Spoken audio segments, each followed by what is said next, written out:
अस्सलाम वालेकुम dear students. आज का जो टॉपिक है हमारा चैप्टर नंबर 2 का, वो टॉपिक है डिस्कवरी ऑफ इलेक्ट्रॉन्स। अब जबकि इस मेडिकल के जो एंट्री टेस्ट है इसमें सिलेबस में हमारा टॉपिक है मेरे बच्चों, वो है सिर्फ प्रोटॉन के बारे में।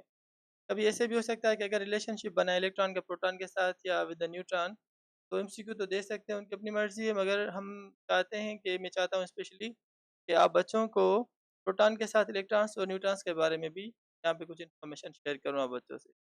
तो सबसे पहले हम पढ़ेंगे इंशाल्लाह डिस्कवरी ऑफ इलेक्ट्रॉन, फिर डिस्कवरी ऑफ प्रोटॉन, उसके बाद हम करेंगे प्रॉपर्टीज़ ऑफ इलेक्ट्रॉन।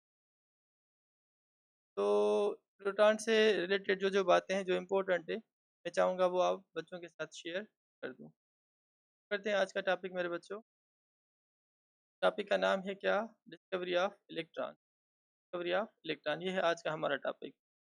तो यहाँ पे जो ये ग्लास ट्यूब है, ठीक है बच्चों, ग्लास ट्यूब को जिस साइंटिस्ट ने बनाया था, वो एक जर्मन इंस्ट्रूमेंट मेकर था, उसका नाम था हेनरिच गेज़लर। या फिर उसके ऊपर जो साइंटिफिक लेवल से काम किया, उस साइंटिस्ट का नाम था विलियम। और इस दौरान जो डिस्कवरी हुई थी इलेक्ट्रॉन्स की और बाद में प्रोटॉन्स भी डिस्कवर हुए थे, किस तरीके से इसके बारे में कुछ मेन इंपॉर्टेंट पॉइंट्स है, वो मैं आप बच्चों के साथ यहाँ पे शेयर कर रहा हूँ। ये टॉपिक का नाम क्या है मेरे बच्चों? Discovery of electrons and protons, क्योंकि इलेक्ट्रॉन्स और प्रोटॉन्स दोनों एक ही साथ एक ही डिस्कवर हुए थे। ठीक है बाबा? तो इसका नाम है William Crookes discharge tube experiment. तो it is based on a passage of electricity the gases under low pressure. याद करें जब अगर ट्यूब के अंदर एयर ज़्यादा फिल होगी, जब एयर ज़्यादा फिल होगी तो क्या होगा मेरे बच्चों? ये जो है ना वो मॉलिक्यूल्स को या करंट को फ्लो करने में ज़्यादा रुकावट होगी।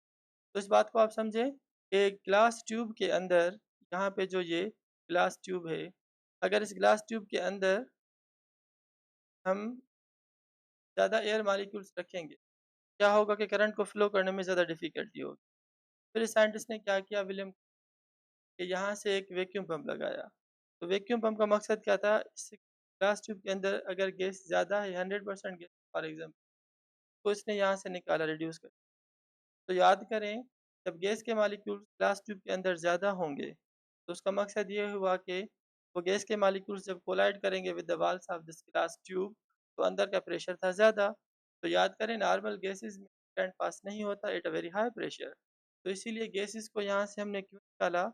गैस मॉलिक्यूल्स को इसलिए निकाला ताकि थोड़े गैस के मॉलिक्यूल्स पीछे रह जाएँ, और उनके बीच में जब कोलियंस होंगे या gas molecules when collide with the walls of container, तो अंदर थोड़ा प्रेशर होगा, रुकावट कम होगी। तो जब हम हाई वोल्टेज देंगे यहाँ से, तो हमें ग्लो नज़र आएगा। मीन्स एक बात याद करें, ये पॉइंट है, मैं यहाँ बच्चों को रिपीट करा रहा हूँ, ये कुछ खास पॉइंट है मैंने यहाँ पे लिखे। It is based on a basis of under low pressure. तो अगर एमसीक्यू आ जाए कि केसेस में करंट हाई प्रेशर पे पास होता है या लो प्रेशर, तो आप कहोगे लो प्रेशर। कभी भी केसेस में से करंट हाई प्रेशर पे पास नहीं होगा, भले आप कितना भी थाउजेंड्स में 5000 या 10,000 वोल्ट आप उसे करंट दें। याद करें, gases are good conductor at a very low pressure। ठीक है बाबा? तो this experiment shows the presence of electrons and further protons. अच्छा, यहाँ पे मैंने एक लफ्ज़ लिखा हुआ है प्रोटॉन, तो हमारे बुक के अंदर प्रोटॉन यहाँ पे लिख रहे हैं, एक्चुअली ये प्रोटॉन नहीं है, केनाल रेज़ है।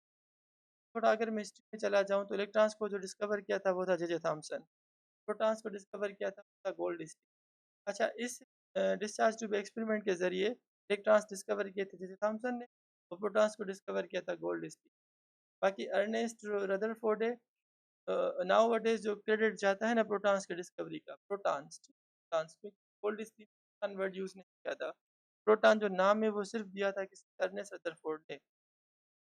तो आगे भी कुछ पॉइंट है वो हम बच्चों के साथ शेयर करूँगा। तो बात यहाँ पे क्या लिखा हुआ है? प्रोटॉन। तो ये प्रोटॉन वो है जो आजकल का नाम है। बाकी यहाँ पे अगर हम लिखते हैं ना, discovery of electrons and canal rays रेज़ या पॉजिटिव रेज़, तो बेहतर था। ठीक है बाबा? तो प्रोटॉन को आप गोल्ड के साथ जो है ना वो अटैच नहीं करेंगे या उसको क्रेडिट नहीं देंगे। प्रोटॉन का credit goes to Ernest Rutherford. आगे बताऊँगा मैं आपको। तो it was initiated by the German instrument maker. अच्छा, जैसे मैंने आपको कहा, ये जो ग्लास ट्यूब है ना, ग्लास ट्यूब, विलियम क्रूक ने बनाया था, ना ही जे थॉमसन या गोल्डस्टी ने बनाया था। इसको बनाने जो वाला था, वो जर्मन एक इंस्ट्रूमेंट मेकर था, उसका नाम था हेनरिच गेज़लर। ठीक है बाबा?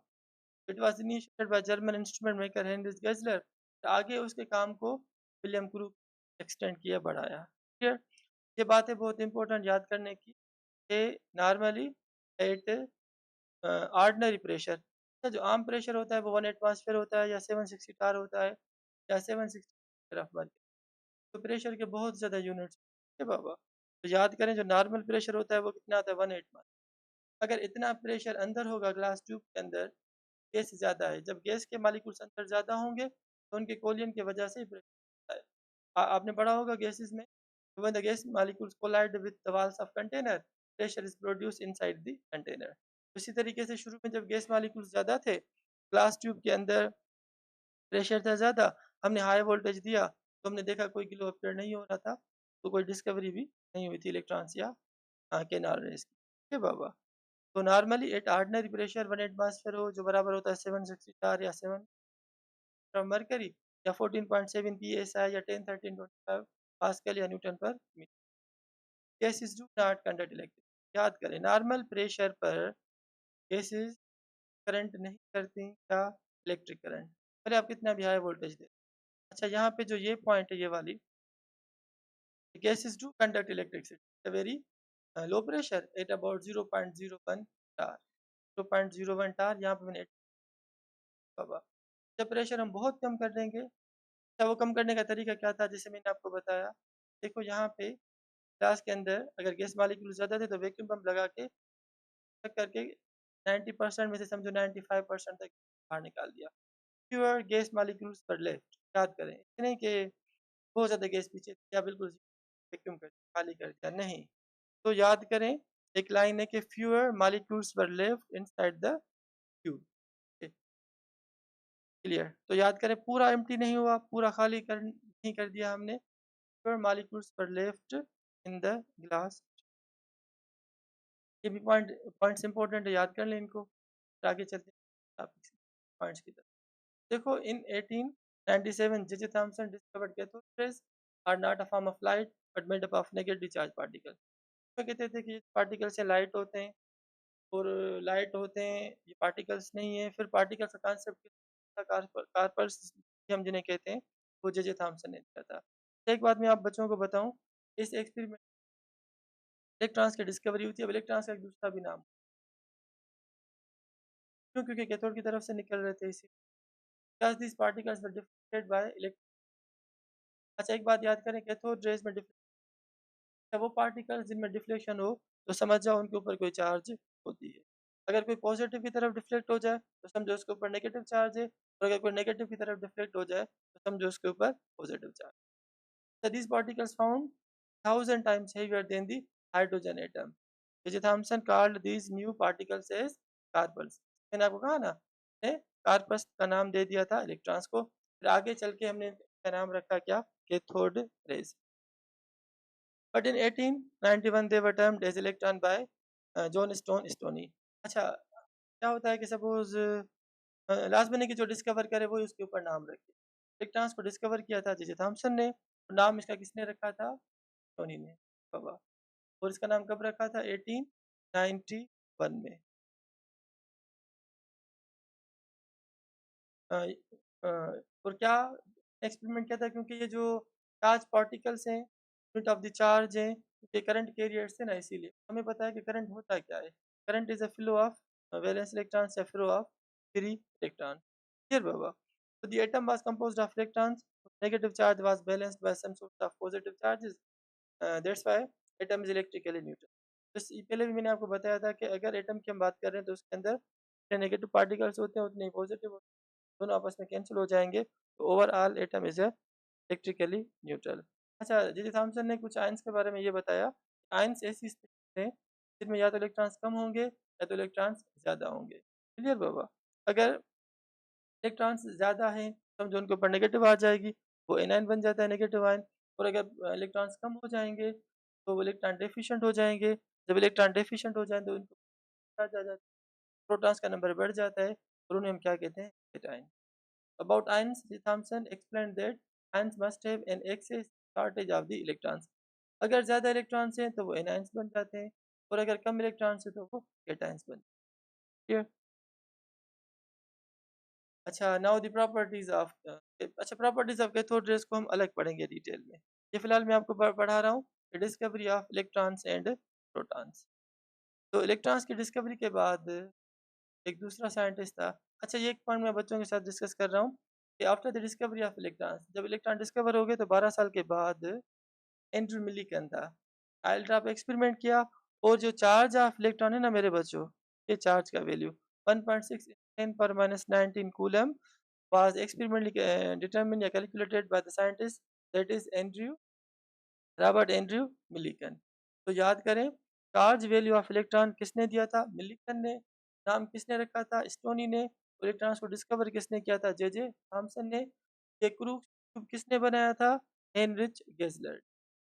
हेनरिच गेजलर जो एक जर्मन इंस्ट्रूमेंट मेकर था। which encouraged Millikan to assume that it must be the charge of J.J. Thomson's electron। तो इसने जो आयल ड्रॉप एक्सपेरिमेंट किया, अच्छा ये मिलिकन ही वही था जिसने पहले इलेक्ट्रॉन्स को देखा। एक स्लाइड है, आप नोट कर लें। Robert Millikan, the man who didn't want to become a physicist, नहीं बनना चाहता था मगर बन गया। Later on become first physicist the electron. और इसी मिलिकन ने इलेक्ट्रॉन के ऊपर जो चार्ज है 1.6 इंटू 10 पर माइनस 19 कूलम, उस चार्ज को कैलकुलेट किया था विथ आयल ड्रॉप एक्सपेरिमेंट। ये बाबा, इलेक्ट्रॉन्स की डिस्कवरी हो गई। अब आते हैं प्रोटॉन्स की डिस्कवरी की। अच्छा, यहाँ पे जो साइंटिस्ट था गोल्डस्टीन, याद करें गोल्डस्टीन। फिलहाल अर्नेस्ट रदरफोर्ड की बात नहीं हो रही, फिलहाल बात हो रही है किसकी? यूजीन गोल्डस्टीन की। कि उसने किस तरीके से प्रोटॉन्स को डिस्कवर किया, प्रोटॉन्स को नहीं सॉरी, उसने पॉजिटिव रेज या अपना केनाल रेज को डिस्कवर किया था। प्रोटॉन्स की बात हुई थी अर्नेस्ट रदरफोर्ड। अगर मैं आपको ना रदरफोर्ड गोल्डस्टीन ने प्रोटॉन्स को डिस्कवर किया तो गलत है। तब तो प्रोटॉन का कोई कॉन्सेप्ट था ही नहीं।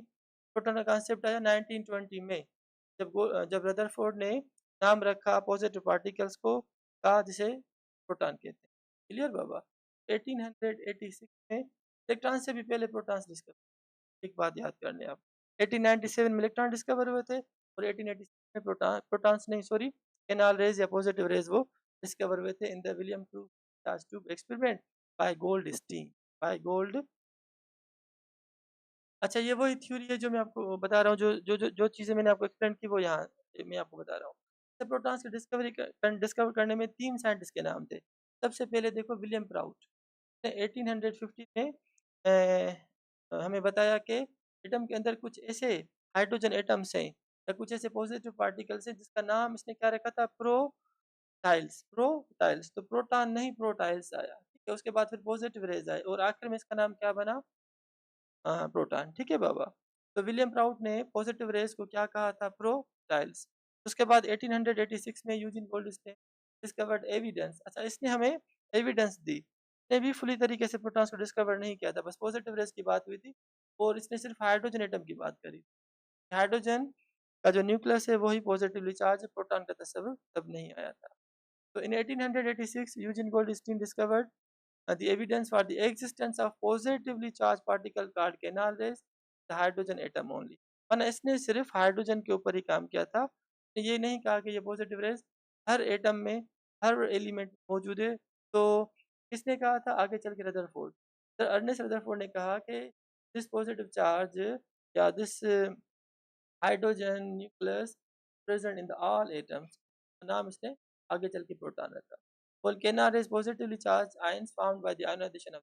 तो क्या हुआ था विलियम क्रूग ट्यूब एक्सपेरिमेंट में? अगर मैं आपको एक्सप्लेन करूं यहाँ पे, तो देखो ये है एनोड, इसके ऊपर होती है पॉजिटिव चार्ज, इलेक्ट्रोड है, कैथोड है, ये परफोरेटेड कैथोड कहलाता है। तो गोल्डस्टीन ने क्या किया कि गोल्डस्टीन को थोड़ा डाउट हुआ कि उसने कहा ऐसे पार्टिकल्स हैं जो कैथोड रेस के अपोजिट में मूव करते हैं, माना कैथोड रेज में से जो निकल रहे हैं वो कैथोड रेज जिन्हें हम इलेक्ट्रॉन्स कहते हैं। उसने कहा कुछ ऐसे पार्टिकल्स हैं जो कैथोड रेज अगर एनोड की तरफ जा रहे हैं तो एनोड की तरफ से, एनोड में से नहीं, एनोड की तरफ में से कुछ ऐसे पार्टिकल्स हैं पॉजिटिवली चार्ज हैं जो कैथोड की तरफ आ रहे हैं। तो उसने क्या किया? कैथोड में होल्स कर दिए, उन होल्स को हम कहते हैं केनाल। तो परफोरेटेड कैथोड यूज किया किसने? गोल्डस्टीन ने।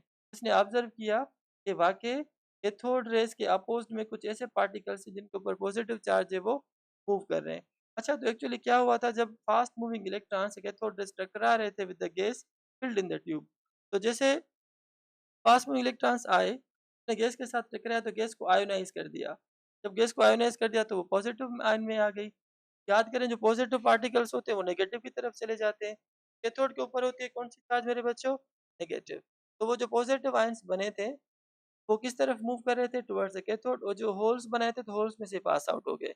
तो याद करें कैथोड रेज़ एनोड की तरफ आ रहे थे और जो मेरे बच्चों हैं वो अपने केनाल रेज़ हैं वो कैथोड की तरफ आ रहे हैं। केनाल कैथोड की तरफ आ रहे थे क्योंकि पॉजिटिव थे, नेगेटिव की तरफ आ रहे थे। तो याद करें कैथोड रेज़ एनोड की तरफ जा रहे थे और जो अपना केनाल रेज़ हैं वो कैथोड की तरफ आ रहे थे, अपोज़िट तरफ। और यहाँ से पता चला कि cathode rays, canal rays both are charge particles, इन दोनों में डिफ्लेक्शन हो रहा था। First the discovery of protons by Goldstein, और किस एक्सपेरिमेंट में? In the William Crookes discharge tube experiment. अब ये जो खास पॉइंट है मोस्ट इंपॉर्टेंट मैंने लिखा, तो जस्ट रीड कर रहा हूँ ताकि आप बच्चों को आसानी हो जाए। When canal rays positive charge ions formed by the ionization of gas, जैसे मैंने आपको कहा इलेक्ट्रॉन्स कैथोड रेज लगे गैस को तो गैस आयनाइज हो गई, पॉजिटिव आयंस बन इलेक्ट्रॉन्स को नॉकआउट कर दिया। पर discovered by the German physicist Goldstein in the year 1886। ये बाबा याद करें। He used a perforated cathode, जो मैंने आपको कहा, means having the holes, the crude discharge tube experiment. Goldstein noticed that there were rays which were traveling in the opposite direction to the cathode rays. ये वही बातें जो मैंने आपको बताई। शाबाश, ये भी अच्छे नोट्स हैं मैंने आप बच्चों के लिए बनाए। The history related to the discovery of protons. Protons को सिर्फ एक ने नहीं, साइंटिस्ट है यहाँ पे, एक विलियम प्राउट है, गोल्डस्टीन का जो आगे हम पढ़ेंगे अर्नेस्ट रदरफोर्ड, ये वाला। Who discovered protons? Proton word use scientist ने किया था, उसका नाम है मेरे बच्चों अर्नेस्ट रदरफोर्ड। अच्छा, अर्नेस्ट रदरफोर्ड को एक क्रेडिट हम और देते हैं for the discovery of nucleus. तो ये वो साइंटिस्ट था इलेक्ट्रॉन्स को भी, प्रोटॉन्स को भी डिस्कवर किया, प्रोटॉन्स को भी डिस्कवर किया, और और उसने न्यूक्लियस को भी डिस्कवर किया by by the bombardment of alpha rays on a thin gold foil. अच्छा, who was proton, how was proton discovered, है ना? हु तो हमने कर दिया अर्नेस्ट रदरफोर्ड, पहले गोल्डस्टीन था, उसके बाद हम पढ़ेंगे अर्नेस्ट रदरफोर्ड के बारे में। तो Ernest Rutherford observed heating detector detected hydrogen nuclei when a beam of alpha rays was shot into the air। तो इसने क्या किया? अल्फा रेज की बम्बारमेंट कराई एयर के ऊपर, तो उसने देखा कि हाइड्रोजन का वही न्यूक्लियस या बहुत ज्यादा है तो न्यूक्लिया हमें मिला। फिर इसने कहा चलो एयर के अलावा मैं प्योर नाइट्रोजन में कर रहा हूँ, ठीक है। Further Rutherford found that these hydrogen nuclei were produced from nitrogen atoms. फिर इसने नाइट्रोजन एटम्स, क्योंकि एयर के अंदर भी तो 78 या 79% नाइट्रोजन गैस मौजूद होती है, तो एटमॉस्फेयर में जो नाइट्रोजन है उसके ऊपर इसने अल्फा रेज लगाए, उसी में से भी इसे क्या मिले? Hydrogen nuclei. एयर में से भी इसे क्या मिले? Hydrogen nuclei. इसने प्योर जो खालिस इनर्ट नाइट्रोजन गैस होती है उसके ऊपर इसने अल्फा रेज लगाए। Then he fire a beam of alpha rays particles into pure nitrogen gas and a greater number of hydrogen nuclei. इसको रदरफोर्ड ने खुद प्रोटॉन का नाम दिया, वर प्रोड्यूस। तो ये एक तरीका था। यहाँ पे देखो ना, गोल्डस्टीन ने डिस्कवर किए थे in the William Krug statue, जबकि इसने अर्नेस्ट रदरफोर्ड ने हीटिंग डिटेक्टर की मदद से एयर और एटमॉस्फेयर में जो नाइट्रोजन एटम्स है वहां से, और आखिर में प्योर नाइट्रोजन गैस के ऊपर इसने क्या लगाया? Alpha rays. तो देखो यहाँ पे क्या हुई? Discovery of proton. This experiment was a nuclear reaction, क्योंकि जहाँ जहाँ पे अल्फा रेज, बीटा रेज या गामा रेज की बात होगी वहाँ पे न्यूक्लियर रेडियोएक्टिविटी बात होती है, और वो सारे न्यूक्लियर रिएक्शंस होते हैं। तो नाइट्रोजन के ऊपर इसने अल्फा रेज लगाया, ये अल्फा रेज है। तो हमें क्या मिला? Isotope of oxygen, this is a proton. तो this was the discovery of proton. तो प्रोटॉन को मेरे बच्चों किसने डिस्कवर किया? मैं आपको एमसीक्यू दे रहा हूँ। Protons were discovered by dash, Thomson, Goldstein, Ernest Rutherford या जेम्स चैडविक। तो आप यहाँ पे कहोगे अर्नेस्ट रदरफोर्ड। अगर मैं आपको कहूँ canal rays were discovered by dash, canal raise की बात हो रही है, तो आप कहोगे Goldstein, Goldstein. So in 1909, Ernest Rutherford concluded that hydrogen nucleus, now called proton, is a part of all the other atoms। 118 elements हैं जितने भी पीरियोडिक टेबल के, उन सब एलिमेंट्स के जो एटम्स है उन सब में आपको प्रोटॉन कम से कम एक जरूर मिलेगा। All the atoms modern periodic table या all the atoms of all the elements the modern periodic table should contain basic fundamental particle of atom that is called a proton। तो the word proton Greek language का word जिसकी meaning क्या होती है मेरे बच्चों? First. The name was given to the hydrogen nucleus by Ernest Rutherford in 1920. 1919 में Rutherford ने इसको डिस्कवर किया अच्छे तरीके से विद फुल ऑथेंटिकेशन, और फिर आखिर में इसका नाम भी दे दिया 1920 में, क्या, प्रोटॉन। तो who gave the name proton, the positive rays, आप कहोगे Ernest Rutherford. Who give the name electron to the cathode rays, आप कहोगे स्टोनी। अब क्या कहोगे मेरे बच्चों? स्टोनी। उम्मीद है कि आपने समझ लिया किस तरीके से इलेक्ट्रॉन्स डिस्कवर हुए, और लेंदी प्रोसेस जो हमें लगा वो था डिस्कवरी ऑफ प्रोटॉन्स। तो प्रोटॉन्स को मैंने डिटेल में क्यों यहाँ पे एक्सप्लेन किया है कि प्रोटॉन हमारी इस एंट्री टेस्ट का मेजर टॉपिक है। मैंने मैंने भी एमसीक्यूज देखे, किन बुक्स में ये लिखा था कि protons were discovered by Goldstein, और किन बुक्स में लिखा हुआ कि proton were discovered by Ernest Rutherford. तो इस बात को मैंने बिल्कुल क्लियर कर दिया। तो पॉजिटिव रेज या canal rays were discovered by Goldstein. तो व्हिच प्रोसेस, आप कहोगे William Crookes discharge tube experiment. और जो नेगलेक्टिंग डिटेक्टर है, या न्यूक्लियर रिएक्शन, या अल्फा रेस की bombardment on nitrogen lead to the discovery of electrons, protons and neutron. तो आप कहोगे मेरे बच्चों protons, it was a nuclear reaction. Protons were discovered by Ernest Rutherford. ये वही है, अल्फा रेस की बम्बारमेंट कराई थी गोल्ड फॉइल के ऊपर, और वहाँ से इसने central core of an atom, जिसे हम न्यूक्लियस कहते हैं, फिर total 99.94% mass of atom carry करता है। Nucleus was also discovered by Ernest Rutherford. Proton was also discovered by Ernest Rutherford in 1919, और नाम इसका रखा इसने 1920 में। तो ये वही सारी बातें जो मैंने आपको बताई थ्योरेटिकली, ये वही है कि discovery of proton is credited to Rutherford. Rutherford concluded किया कि positively charged particles in an atom were concentrated in the singular core. मैंने कहा ना कि इसने कहा कि न्यूक्लियस भी किसने डिस्कवर किया? रदरफोर्ड ने। वो एक सिंगल कोर होता है एटम के बीच, जहाँ पे आपको पता है कि प्रोटॉन्स और न्यूट्रॉन्स मिल जाते हैं। और इसने ये कहा था most of the volume of an atom is empty, खाली है। तो आगे चल के पता चला खाली नहीं, वहाँ पे शेल्स हैं, शेल ऑर्बिटल्स हैं, जहाँ पे इलेक्ट्रॉन्स होते हैं। क्लियर बाबा? तो रदरफोर्ड ने और क्या किया था? he also discovered nucleus. So the nucleus of an atom was discovered by the Ernest Rutherford in the year 1911 by his famous experiment, जिसे हम क्या कहते हैं? Gold foil experiment. मेरे बच्चों, उम्मीद है कि आपने अच्छे तरीके से वो पढ़ लिया। अच्छा, बाकी प्रॉपर्टीज ऑफ प्रोटॉन्स हैं, वो भी हम अच्छे तरीके से पढ़ेंगे इंशाल्लाह कमिंग लेक्चर में।